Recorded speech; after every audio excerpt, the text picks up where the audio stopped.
and welcome to the podcast, a living library of resiliency, creative conversations, Episode 4. Today we are speaking with Adele Campbell. A reflection of the ocean. Life is like the ocean. Powerful, she can rage like the strongest storm, yet she can be gentle, calming, and soothing to the soul. Adele's story is all about finding her true calling as an artist, but only after some strong waves of tragedy drastically shock her world. She grew up in what seemed to be a typical childhood and recalled feeling safe and secure. It wasn't until later in life that she had realizations of traumatic sufferings. But she was also bullied in her youth and turned to vices to cope throughout her 20s. Drastically losing 3 family members, including one to murder and one to suicide, Adele hit a wall and broke down.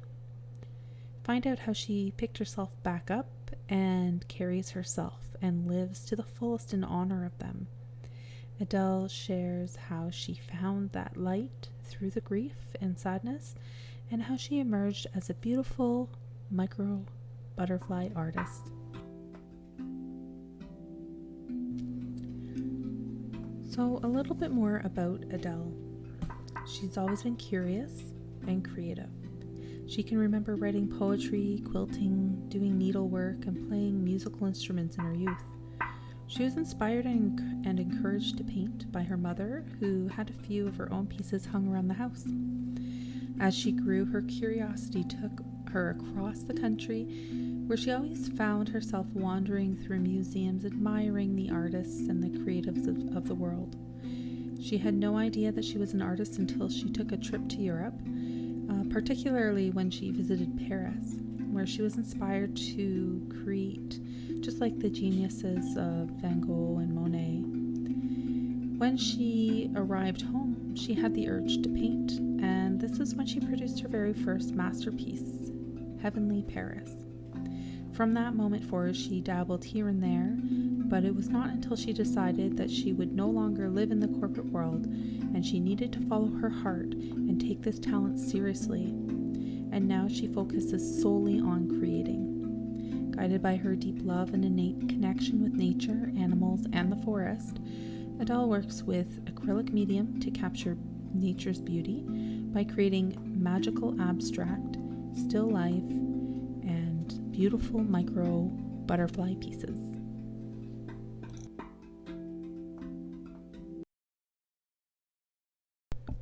My name is Rhiannon and I am your host. I am a student of psychology. I am also a visual artist myself.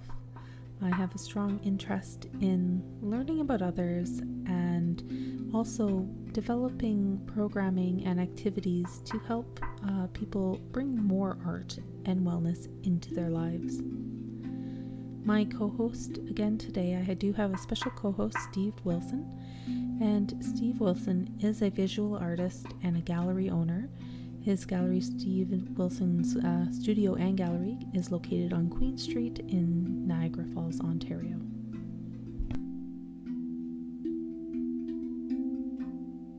The butterfly effect. Yeah.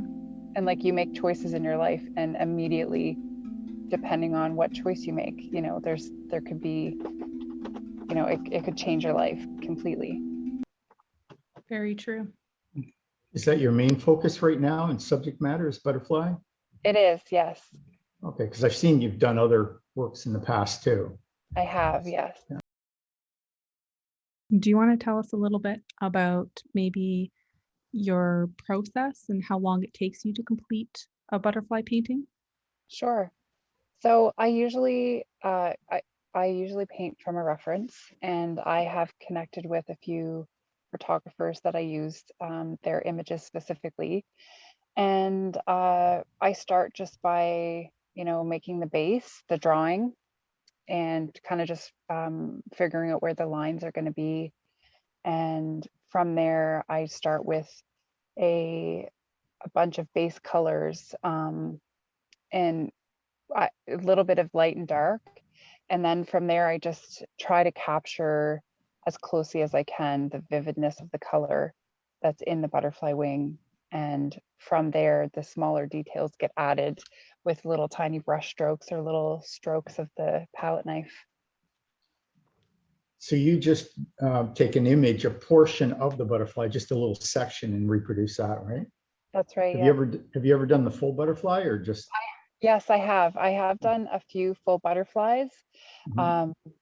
but the micro image of the butterfly is something that I was really drawn to, just because to me, I think about how we're always so focused on the bigger picture in life that sometimes looking closely at the minute details that make up the bigger picture can be where the magic is found. And I just find it, yeah, it's a beautiful process to recreate that. Yeah, from the design element too, just taking a little section, it really gives a nice composition as well. So you've done Yeah, really well in that. thank I'm you. looking at it right now on the screen. So Oh, thank you. Yeah, I was very impressed too when I first met you and I got to see some of your work. I think it's absolutely gorgeous. Thank you. I really appreciate that. You go live every Monday from your Instagram, Yeah. and you were doing it previously from your Facebook, but Mhm. you've been going live every Monday. Can you talk a little bit about what the purpose is behind that? Well, I call it Magic Monday, and the purpose behind it is really just to share some of the ways that I have been able, or some of the tools that I have been able to use to get through life, or um, taking notice of the synchronicities that we see, or the again, just looking at the small details in life and saying, look how amazing this is. And it's something so simple that you could overlook. And it just, something as simple as having a connection with someone that I never would have had a connection with if it wasn't for, what I've decided to do as an artist and share it. And people are connecting with the butterflies in different ways. And it also draws, my attention to ways that the world, what I'm reflecting into the world, I'm receiving that back from other people. So it's my way of sharing, tools that I use in life, or moments that I have that I think everyone should try to harness in their own life. That's interesting. So you realize you are inspiring a lot of people. You know this, right? I it's funny because it's not something that I was like, oh, I'm doing this to inspire people, but it is what has occurred from the steps that I've taken, that I do get those messages of people saying that they're inspired, which is even just inspiring for me to just keep going. where do you show your art right now, or how do you market yourself? My marketing my art is mainly on social media and on my website. Okay. And do you get a lot of response from that? Yeah, I do. There's a lot of really positive response around my art, and Mhm. the ways that people connect with it, especially. Do you do shows at all, or just mainly from the social media? Just for the social media for now. The shows are going to come because I just actually started in 2019 at the beginning of COVID is when I started my professional career as an artist. So it kind of all, I had no choice but to only showcase my art online. So now that things are opening up, that'll Right. change. I'm looking Did, forward to being in a space. yeah. Was it COVID that actually pushed you into the art world from your No, corporate life? no, actually it wasn't. In November of 2018, I lost a loved one traumatically. And that had me really reevaluating my whole life and where I wanted to go and how I wanted to show up in the world, because I wanted to live the life that he can't live. I wanted to live it fully. Sorry to hear that. Thank But at you. least you're making a career out of your art now, right? Yeah. Yeah. Yeah. But Did it you have was, a lot of support? I had a ton of support. I couldn't have done it without the support that I had from my family and friends. Oh, that's good. Yeah, it makes a big difference. Oh, huge. So, Adele, you mentioned that growing up, you had experienced some bullying, and as you grew older, you realized that there were some other tragic things that had happened along the way that you hadn't completely become aware of while they were happening. It was only when you reflected back. Yeah. It seems like you're doing a lot of reflection right now over the last couple years. And I just want to know, how has all this reflection changed and shaped you as a person now? That's a really deep question. um, I'm reflecting because what I'm doing in my life is what I want to do, and I'm following my heart, but I can't, I want to show up authentically, and it's causing me to, I have to, in order to move forward with my life and be the authentic person I want to be, I have to look back and release those things that still hold me in some way. And I don't want them to hold me back. So I have to look at them, realize they happened, and then deal with that. Because a lot of the times, when you go through trauma in your life, big or small, you have the choice of either dealing with it or you have the choice of burying it. And I think a lot of the time, when I was younger, I didn't know how to deal with the stuff that was going on with me. So I buried it. And I have to reflect back on that and deal with the emotions so that moving forward, when I make my, my paintings, and when I share my life with other people or try to help other people and serve others, that isn't coming up for me and getting in the way of me showing up authentically. So it sounds like maybe you experienced like a period of burnout, hit a bit of a bottom, Yeah. and then came back out the other side. Do you think you could ever like fully recover from something like that, or do you think you come out stronger? If you had have asked me during some of the situations I've been in, I would have said I can't recover from this, especially the last loss. But I feel now I can say that you come out stronger. But you do have a choice. It can either eat you up, or you can use it to grow, and you can come out as a stronger person. Do you want to share maybe some of the symptoms that you experienced during that time when you knew it was time to sort of take a step back, like how you could tell? It's funny because when I was in the corporate role, I didn't even realize that I was having like anxiety and depression. I didn't know that I was, reaching my max. I didn't know that I was, Like burning out? burning out. Yeah, I didn't know, because I was just trying to give my all, and which I try to do with everything. And yeah, I didn't realize that I was at the point where something could just like, something could make you snap. And unfortunately, it was that tragedy that just changed everything. And in the beginning, I was completely lost, and I was like, yeah, your brain has to change the world that you live in based on this circumstance that you go through.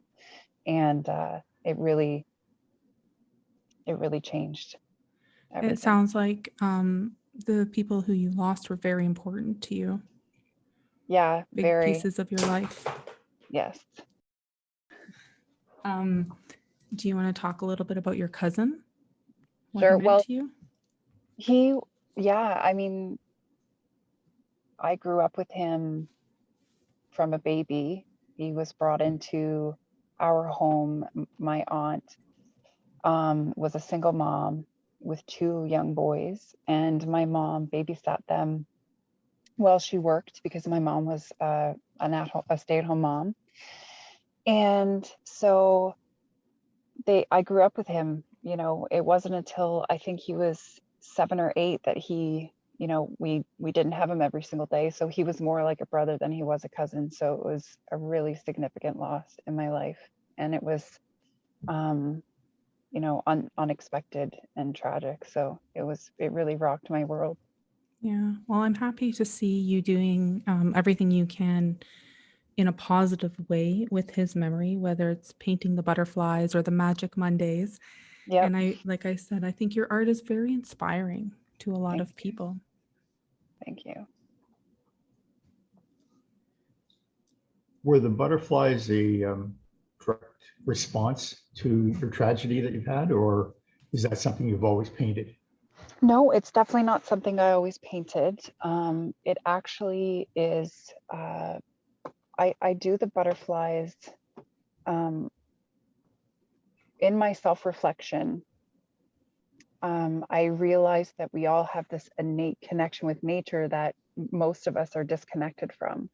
And so originally my paintings were about looking to reconnect people with nature by painting, you know, insects and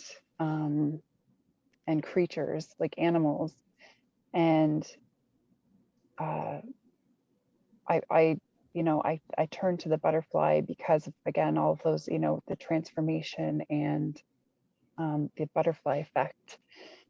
So that's why where the butterflies came from. But they kept showing up. It's funny because as I was painting these insects and these animals, the butterfly kept showing up as if, you know, to guide me to where I am. You mentioned on your website you had no idea you were an artist until you had a trip to Europe. That's How did true. that affect you? How did that change for you?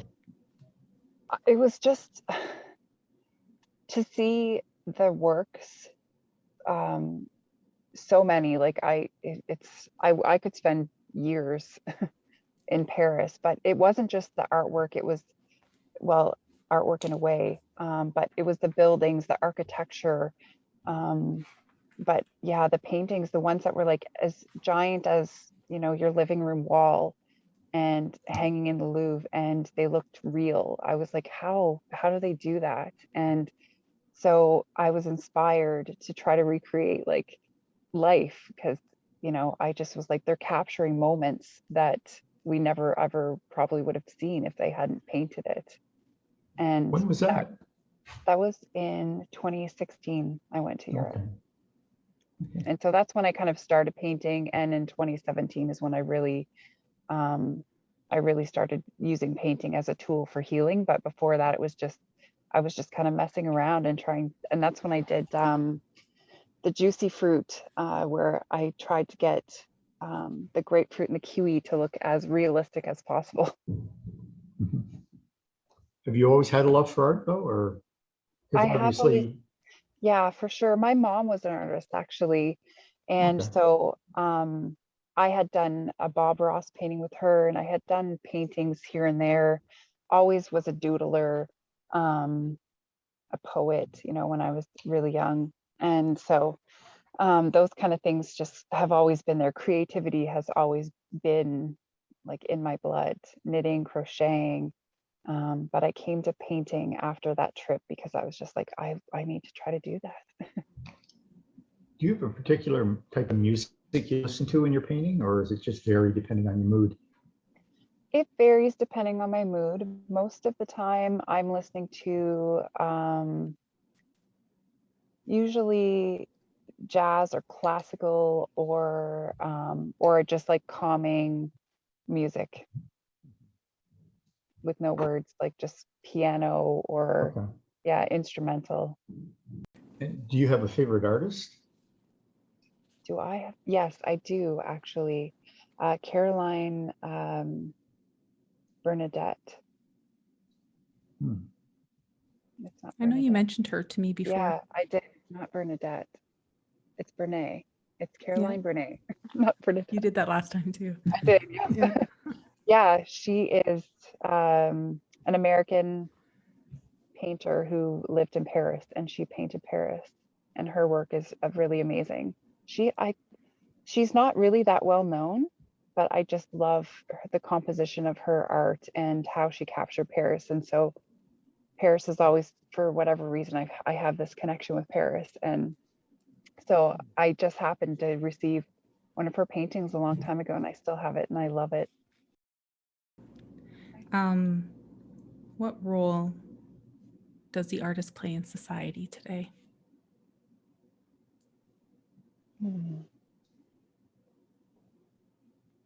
I mean, we've always played a huge role in life, because if you look at, it's not just artists, it's creatives. Like we paint the world, we color the world, whether it's with music or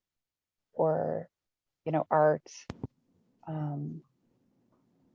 It's creativity as a whole is an expression of life itself.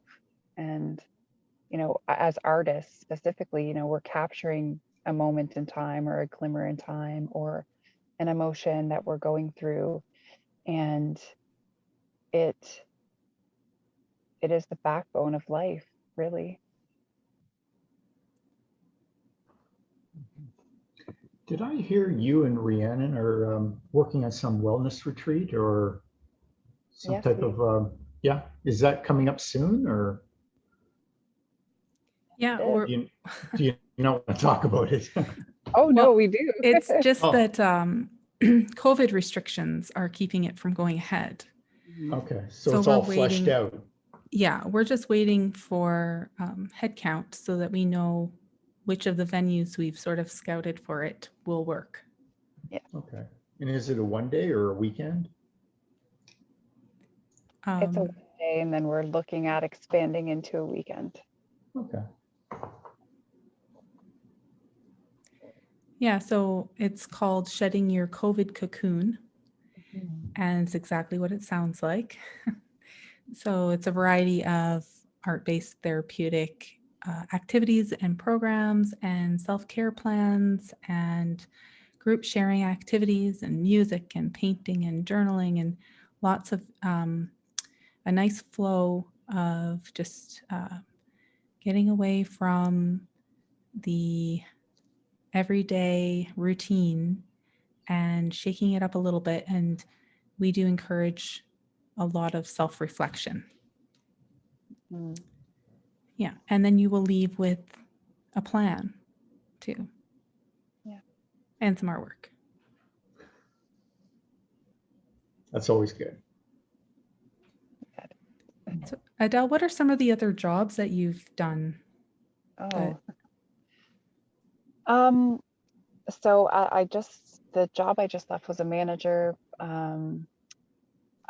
I've done a lot of leading in my life. I led projects for a marketing company and I was traveling all over Canada to help them implement projects. I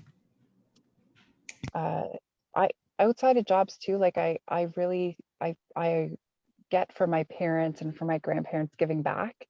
And so I've always volunteered as well. So, I volunteer with Big Brothers Big Sisters. I volunteer with Reforest London.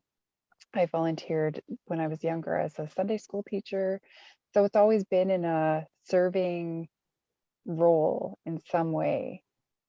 And so, yeah, that's how it's always Must be been. different now. Like you get to sit in your studio.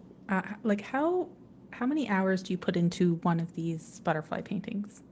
Depends on the size, but a 24 by 24 usually takes me, if I work on it for 6 hours in a day or 8 hours in a day, it could take me about 3 days to complete it, depending on how detailed I want to go with it, because each one is a little bit depending on the view or how close I want to get or how detailed I want to get. So some have taken me a week, others have taken me 3 days. And how much do they sell for? The 24 by 24 sells for $580 Canadian. Plus shipping. Plus shipping, yeah. Yeah. Are you based out of London? I think you mentioned something I am. about, you are, okay. Yes, yeah. I'm out of London, Ontario, yeah. Yeah, because they've got some co-ops in London too for arts, right? Yeah, they do. They Have you have looked a into lot any of, of those or? I have, and I also looked into London Arts, is it London Art Studio? Things always leave my mind. Yeah, they have a community-based, like, you know, you go into the community and you create your art in front of people, and people just come by and they can watch you, or and there's other creatives there, like playing music or something like that. So they're very prominent in the community. So I have looked into that, and I had intended on, I'm going to be applying to do that, to paint live. Okay. Yeah. That's something I stay away from. I hate painting in front of people. I Oh, remember. really? Yeah. Yeah. I actually enjoy it. I go live quite often while I'm painting, and I just talk to people while I'm doing it, answer questions, or I've been on a few people. I recently actually just with a fellow creative who is a potter, we kind of just went live together and did she created her pottery and I painted, and we kind of just chatted for an hour and a half, and it was really nice. And we had lots of people tuning in and asking questions, and so it was fun. I think it's because we're missing that socialization. I am a very social person, so that social interaction is really important for me. So I've been trying to find it as much online as possible. I'm a member of a lot of organizations, so there's a lot of interacting, even Okay. just online and we're starting to open up now. So I'm getting a lot of people coming in and talking about art. So it's a good feeling again, finally. Yeah. Yeah, I look forward to those days where I can talk with people about my art, because I think that's something I do miss about the online, is that, you know, people will make a comment on a post, but you can't really sit and have a conversation about the piece. Yeah. In fact, the one butterfly piece that I did sell before I started doing the micro butterfly was to a lady in the Yukon, and I was repainting a smaller painting, but making it bigger because I had splattered paint on the original. And I loved it so much that I wanted to recreate it, but I wanted it to be bigger. And she was like, just the story behind it and me going live doing it. She was like, that's for me. You're painting that for me. That is my piece of art. So that was really, really cool. And I can't wait to have those kind of connections with people when, you know, I'm able to have a conversation about the piece with them face to face. Yeah. Soon we'll be opening up and we'll be able to do things like that again. Yeah, I can't wait. What gives you the most joy about being an artist? I think being able to use art as a way of expressing connection with nature. And I absolutely love showcasing the vividness of nature in a small piece or a big piece. And it's just so amazing to be able to go through this whole process and make something beautiful out of something that was blank. Yeah, I feel that. It's pretty amazing, especially when you start and you have a little bit of self-doubt that it's going to turn out. Do you ever experience that? And then at the end, it's like, why did I doubt myself? Well, when I first did the biggest piece that I called Every Little Thing. I just want to mention it. I can see it's raining. But you can't hear it? I can hear it a little bit, but it's okay. Yeah. Okay. It was hailing here earlier too, so I think it just reached you now. Yeah, it'll pass quickly. It has been. Sorry for interrupting you. No, I just wanted it's to mention okay. the noise because in case it was picking up. Yeah, just in case, because it probably is. I'm sorry about that. It's okay. Sorry, what were we talking about? I apologize. Just like when you start a painting and you have this sense of doubt that it's going anywhere. Right. So the big piece, Every Little Thing. It was the biggest piece I've ever painted, and I just felt like the span of the butterfly wing that I was painting wouldn't fit on a small canvas. It just wouldn't translate the depth and power that I wanted it to have unless I had it on a big canvas. So that one took me like almost 2 months to complete, when it definitely didn't have to. But self-doubt, like you're like, as you're laying the layers on and as you're adding the detail, it definitely came out like, is this going to turn out like I wanted to? So part of my growth as an artist has been learning to trust the process, because time and time again, I have had those moments of self-doubt. And then when I just go back to it and finish it and look at it, I'm like, why did I even doubt for a second that this wouldn't turn out the way that I wanted it to? Because they always do. Yeah, and they always have a beautiful high-end look to them. Yeah. So I know that one time, I think I remember you posting about the large piece. Yeah. You're like, I think I might finally finish this today. Yeah. And then I did another one and it came up again, but not as much. And then as I saw it coming together, that's when I was like, it gave me more confidence to keep going and finish it, because I was like, it's coming together beautifully. Instead of being like, oh, can I do this? It kind of reversed itself. And I was able to trust the process more. And so it just kind of just happened. And It's a beautiful thing when that happens. it is. How large were those pieces? The 32 by 40 and 32 by 48. Okay. They're bigger. Do you prefer working on smaller ones or larger ones? I thought that I preferred working on smaller ones, but I actually love diving into the deep ones, the big ones, not the deep ones. Yeah, I do love doing, the deep end. Yep. I do have some smaller ones that I'm going to work on, but I just find that the detail doesn't come across as well on the small ones as they do on the large ones. Yeah.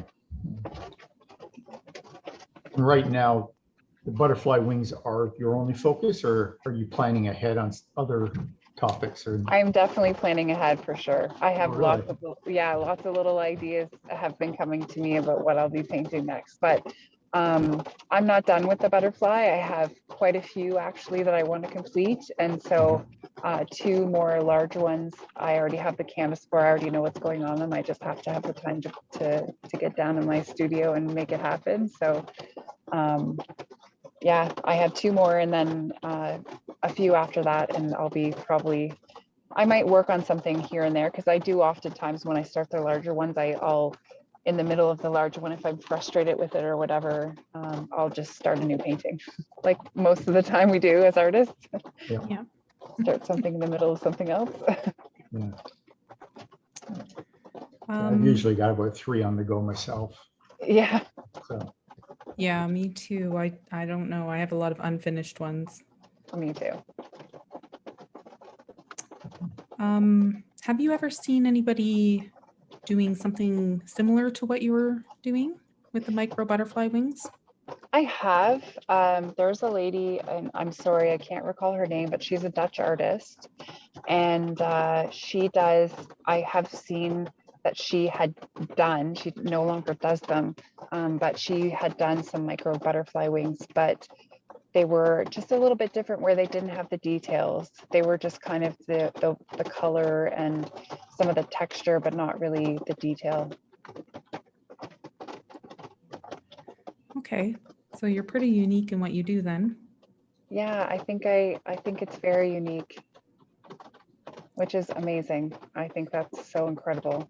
Steve, have you ever come across anybody doing micro butterfly wings before in all your adventures in art? No, not really, no. Although Adele looks really familiar for some reason, and I have no idea why, because you're out of London, and I don't have a lot of connection in London. So that's funny. I get that a lot, that I have a face that reminds someone of someone. Yeah. So I have doppelgangers maybe. Yeah, that's why I asked you where you show, because I figured I'd probably seen you at some of these shows when I'm there. But no. What is the best piece of advice that you've been given so far that's helped you as an artist?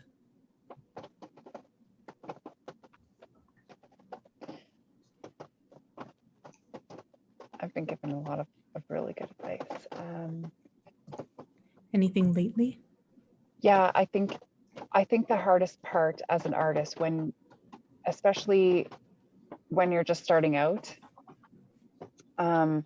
imposter syndrome comes up, but really trusting yourself, trusting that, you know, that you have got this. Because sometimes, you know, we don't finish things because we think that they're not good enough, and who's to say that it's not good enough?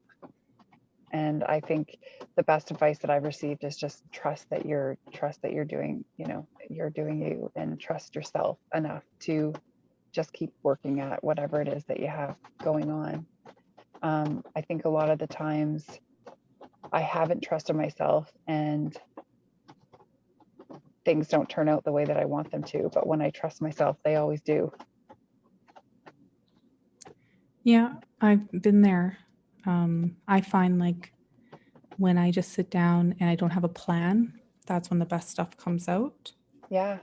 But if I overthink it, or I find that happens with me with commissions, I overthink it, and I want to please the customer so badly that I start really doubting myself. Yeah. And so I limit the amount of commissions that I would do, or I ask for creative freedom up front. Yeah. Yeah. It's important because we do like place so many restrictions on our creativity because we're expecting a certain outcome.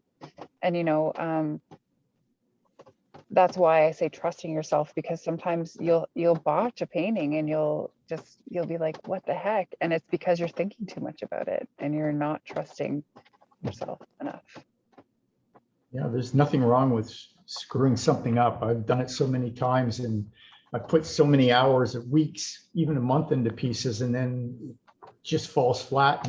But you got to learn from it. So it happens to everybody. Yeah.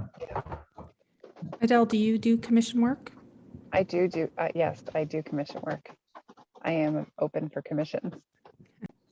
Do you enjoy the commission, or? I actually, I do.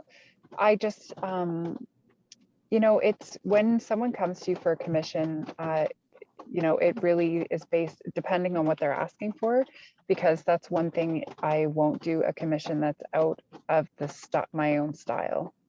If someone's coming looking for a landscape, then I won't do the landscape because I'm not a landscape artist. But I'll refer them to anyone that is.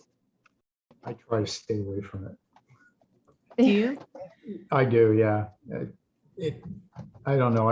Like you said, I get roadblocks put up as soon as I get a commission. It's not enjoyable for me, so I try to keep away from it. That's when I have my breakdowns. I'm trying to paint a fish. I don't paint fish. What am I doing? Well, I was asked for a commission last year, and I'm not doing them any longer.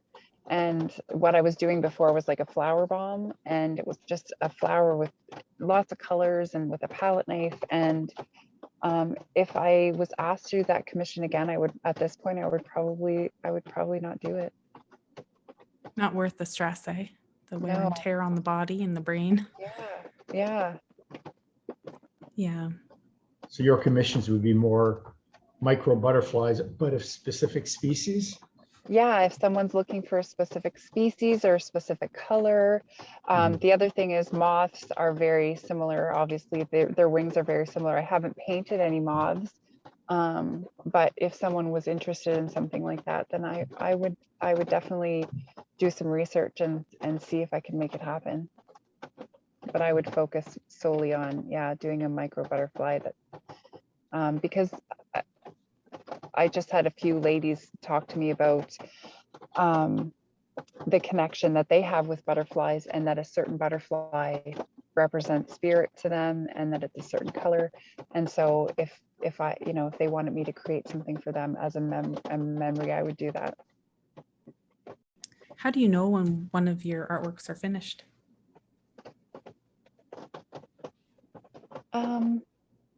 I think it tells you, like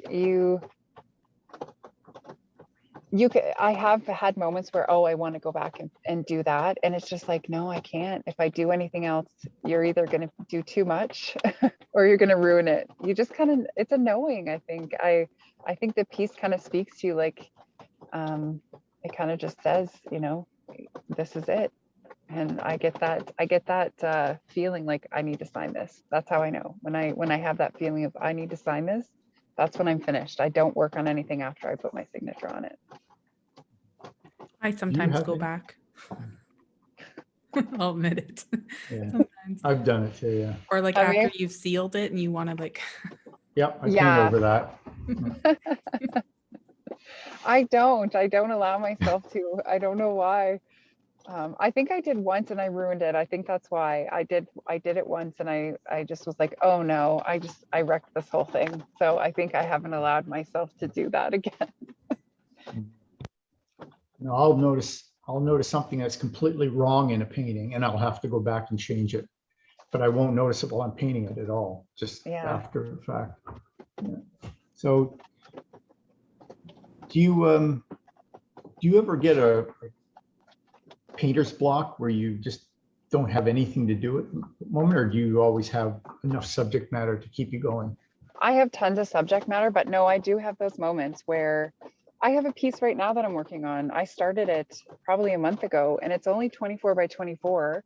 I know that it's coming together slowly, but I just haven't been, I'm just kind of blocked from doing it. And it's really because I'm getting in my own way. Like I'm questioning, is it really exactly what I want it to be? Is the color right? The base color, because the base color has to be perfect. Otherwise the whole thing doesn't turn out. So I do often have blocks, and I just allow them. I don't try to push through it because I found in the past that when I do try to push through it and just make myself go do the work, it doesn't turn out the way that you want to, and you have to go over that spot again or make modifications to it. So I try to allow those things to happen, because I think when it comes creativity, it has to be the right, you have to be in the right mood. Yeah. You don't necessarily have to be inspired, because I'm not always inspired, but when you go down into your studio and you feel like, you don't want to be there. No, you just have to walk away at those points.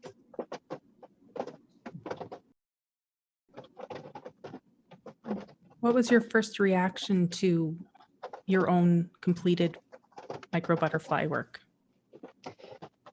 The very first one I did was small, so it was only 11 by 14. And when I was done it, I was like, holy crap, is that mine?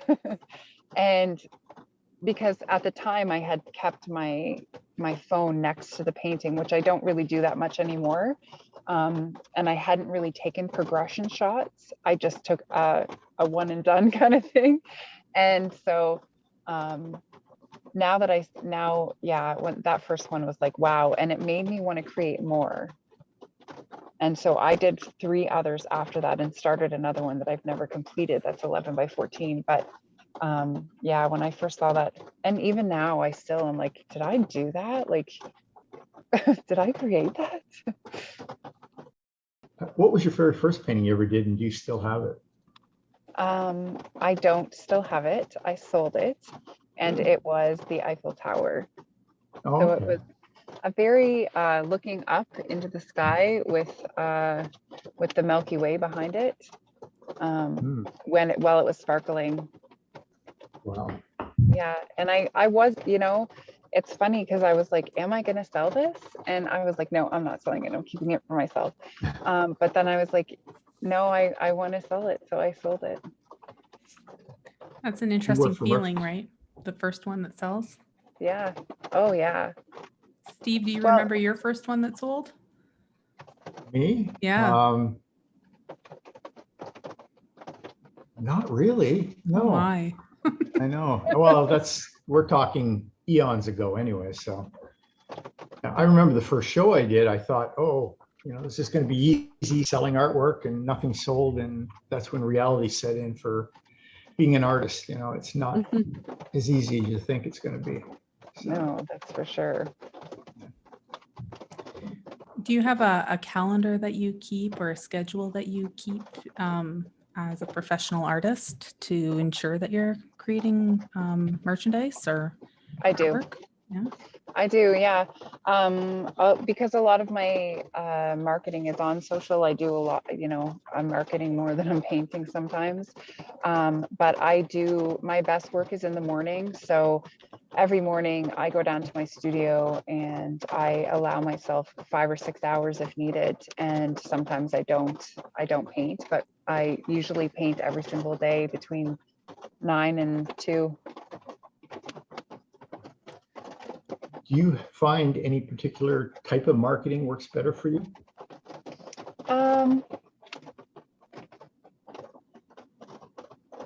I think the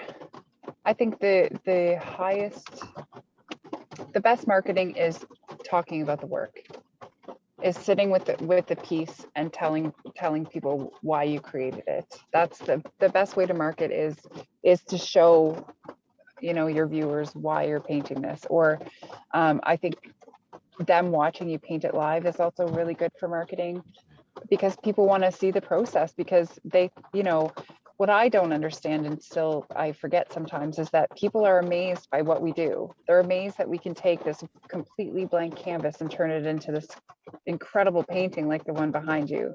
Yeah, the bridge painting. Yeah, people are like, how in the heck do you do that? So that's award winning, that one. Is it? Has it won awards? That piece? No, that one hasn't. No, it was the Ottawa one. I thought it was the cityscape one. Yeah, it was Ottawa though. Okay. Well, it should. It's beautiful. The Brooklyn Bridge, come on. Yeah, it is. I love the colors. You see, the orange with the blue. That's where my fear is when I'm painting. It takes so long, and the early stages of your piece look like hell, right? Yeah. So and I just don't want people looking at that part of it. But so when people come into my studio, my gallery, I stop painting right away. Talk to them, engage, but I won't paint while they're here. I bet they would love to see you paint. I think so too. I remember one time he asked me to come paint outside of his gallery. Yeah. I remember that I was working or something though, but I was like, what, huh? Right. It's not always easy though. It is a bit of a distraction trying to, because most of the time we're quiet and we have our music or headphones on or whatever, but you probably won't get as much done as you normally would. But I think people are amazed at what we can do as artists, and sharing it with them is kind of sharing a bit of yourself. And it's also helping them to understand layers. Yeah. Because people don't I always said that when I first started and people would come over and look at what I had half done or whatever, they'd be like, what is that? And I'd be like, people don't understand layers. No, and it's the same. If you looked at my butterfly, you'd be like, what is that? That's just a bunch of colors. Yeah. No, so you can actually see texture in there. I'm not sure if you paint flat or you do put texture in, but you can see the different layers of the colors as you do. I do. Some of them are very flat, but most recently and into the last 3 or 4 that I've done, I'm trying to add more texture. I love texture. I love having heavy body acrylics, or adding a gel or a medium to it to make it give lots of texture, because I like having that 3D almost effect. Yeah, so I've noticed more of that recently. Mm-hmm. Do you prefer the heavy body acrylics to the regular acrylic, or does it have a longer working time? So for the base, I always just use flat, but when it gets into the tiny details, I like them to really pop off the canvas, and it does. Some of the mediums I use, allows for longer use, so that you're not. I like it drying faster though, because getting those different layers of light and dark is really important to do. For me, I like to paint quickly, and I'm not using a brush that much anymore. I usually only use a brush for the base coats, And then it's all palette knife after that. That's interesting. Mm-hmm. And is it just acrylic you work with, or have you tried other mediums? I have tried other mediums. One of the paintings I released that's 11 by 14 called Little Red, that actually had soft pastel on top of it as well. And I just found that the pastel just made the colors that I wanted. I love vibrant color. I'm someone that loves lots of color because I think that's, that's what we see in nature and how bright and vibrant it is. So a lot of the times that soft pastel really just made it pop. And so I've been using that here and there. I tried oil. Oil is a little bit intimidating to me. I painted with it a long time ago when I was younger. It's a little bit intimidating because of the dry time, because I'm so used to having the acrylic dry quickly. Yeah. But I have been trying it here and there. I have a test piece that I used for oil, just to try to see if I could use it for the details so that they could again pop. But there's an artist in Florida named Jaffrey, and he has created this acrylic paint that you can plop on the canvas with an icing, that what is that called when they Piping Piping bag. bag? a Yeah. piping bag. You literally pipe it on, and it's Yeah. the peaks stay and everything. And I want to get some of that. Yeah, that would be cool. Mm-hmm. Eventually it'll all just be raised by the time, Yeah. in a few years of Yeah. you finding texture. It's true. It will be all raised. I think so for sure. Yeah. Well, it'll definitely be unique. That's for sure. Yeah, I love that. I love being unique. I think we're all unique. So I think the pieces are all unique too. So I think it just, Do you ever find your paintings reflect the mood you were doing at the time? Like what your state of mind that you're in when you're painting? definitely. Yeah, for sure. I know that when I do some of the dark colors, I'm going through something, or the really bright yellows. I did a bright yellow one day. It didn't turn out, but I did this like super, super vibrant bright yellow because I was like in just such a good place.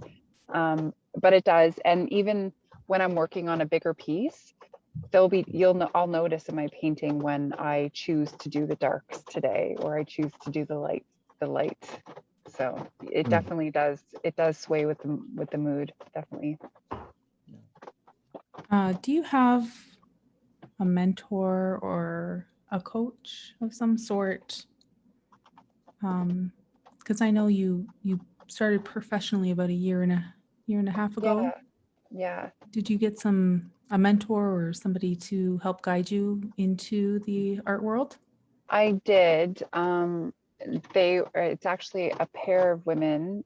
Paula Talesian is one of the mentors that I have. She's a London-based artist, and she has a huge following. She is an incredible portrait artist, and her partner is Lee Shenton, who is out of the UK, and they actually help artists create their own art businesses. And so they mentored me at the beginning stages of my art career. And they are two amazing women that have come together to help artists, change the starving artist stigmatism. Myth. Yeah. So they really had a huge influence on me because I kind of got burnt out at the end of 2019 because I was putting out all of these insects and they just weren't really authentically me. By the end of it, I was feeling really burnt out because I worked for a year and I just didn't feel like I was creatively speaking my voice. And so in November of last year, I kind of had a chat with them, and they were like, just take some time off, just go and, reflect and find your joy again, and then come back to the easel and you'll be able to, find your voice that way. You're putting way too much pressure on yourself. And that's truly what it was. I put way too much pressure on myself. And so in January, I went back. I literally left my studio for a month. I didn't go into my studio. I didn't paint. I didn't try to create or play around. I just walked away because I was like, I had to. I was so burnt out. And January, I walked into my studio. I had a piece of raw canvas. I put some gesso on it. I cut it. It was unstretched. Second time I had ever painted on unstretched canvas. I laid it on my floor of all the places. I used my pencil to draw out some lines where I wanted the butterfly wing to be, and I just painted it that day. And that's the one that's Clarity on my website. And it just was like, it's called Clarity because that was like the defining moment of when I knew this is what I was supposed to paint. When we come out of COVID, are you still going to be just painting out of your studio and marketing online, or do you hope to get a studio maybe more accessible to the public? I would love to have a studio more accessible to the public. I definitely am going to have my art out in the world somehow. What that looks like, kind of Rhiannon and I were kind of talking about that a little bit, like, you know, it's a new world, so maybe the way that we market our art outside of our studios is a little different too.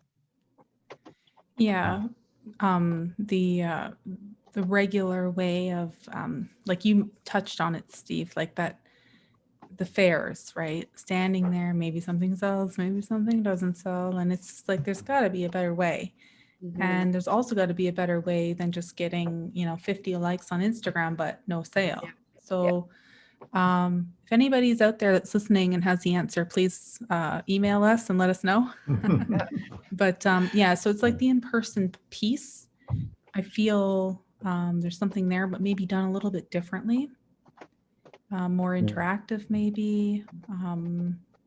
But yeah, I've never liked standing there and waiting,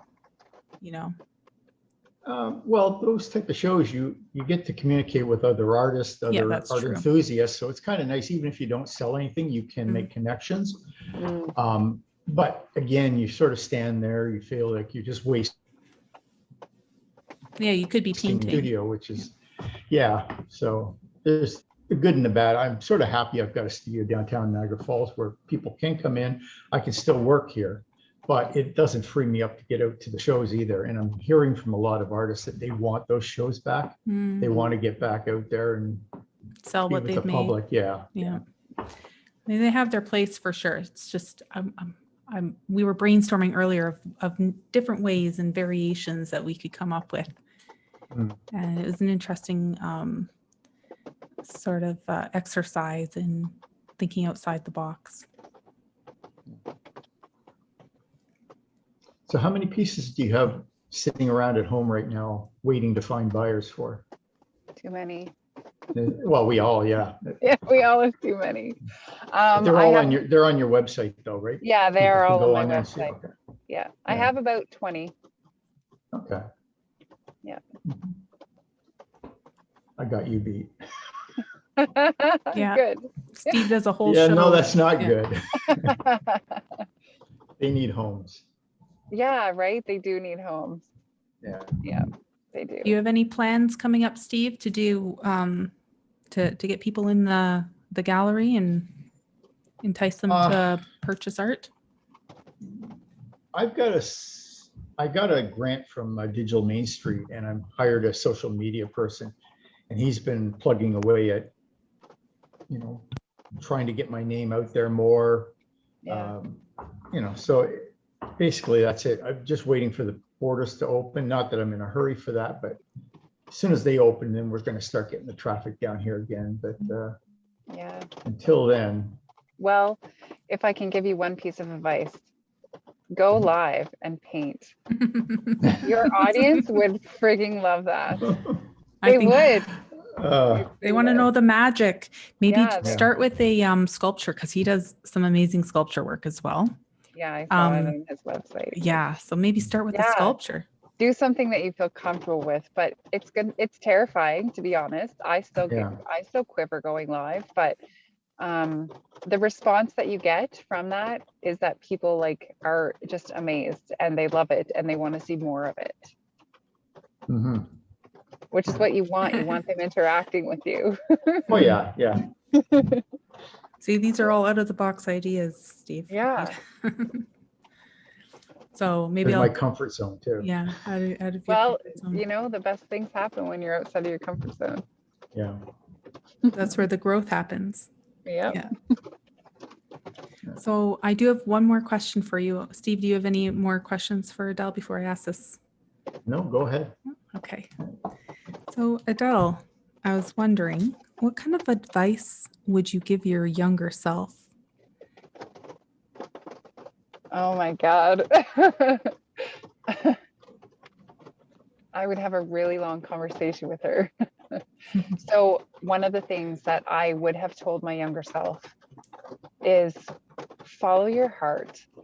I've been given so many opportunities to follow my heart, and I was too scared or too unsure of myself, not confident enough. And it took me, 38 years to get to where I am, to the point where I can be like, I am a professional artist. But if I had have done that 20 years ago, imagine where I would be today. It may be totally different, but yeah, just follow your heart, man. Your heart knows what you want. Ultimately, what will be best for you and for your purpose on the earth. And if it's terrifying as hell to do it, but when you do that, like everything falls into place, literally. Like magic starts to happen in your life when you just follow that gut instinct that this is what you're supposed to do. Yeah, that's great advice. And I feel that because it comes down to almost like a life force. Yeah. And if you are considering, following that artistic path, yeah, once you turn the faucet on, besides a few breaks where you get a little bit of block, yeah, it's a nice flow. It's an enjoyable flow. Yeah. And it doesn't stop. Yeah. It gets better. Yeah. It's never as scary as you thought it was going to be, except for if you have to pee in public. Well, we all have our scary moments, right? Mm-hmm. Things are scary. It's true, but even just going back to the living out of your comfort zone, it's scary because it's unfamiliar. And, you could fail. You could. But if you don't try, then you're not going to know if that's what you're supposed to do. And if you fail, it's never a failure. It's a lesson. It's always a lesson. There's something in it for you to learn. If you would like to learn more about Adele Campbell and see some of her beautiful artwork, you can visit her website. It's www.adelecampbell.com. If you would like to learn a little bit more about my special co-host Steve Wilson and see some of his artwork and check out his gallery, you can visit his website at thegalleryniagara.com. If you would like to learn a little bit more about the musician who played the intro and outro on her Rast drum, that's Carly Dalton, you can visit her on Instagram at Earthwalker. That's E with a double A, Earthwalker. And if you'd like to learn a little bit more about me and what I do to connect artists with each other or check out my art, you can visit my website at www.bewhimsyartloft.ca, and that's whimsy with an I, not a Y. Okay, thanks for listening.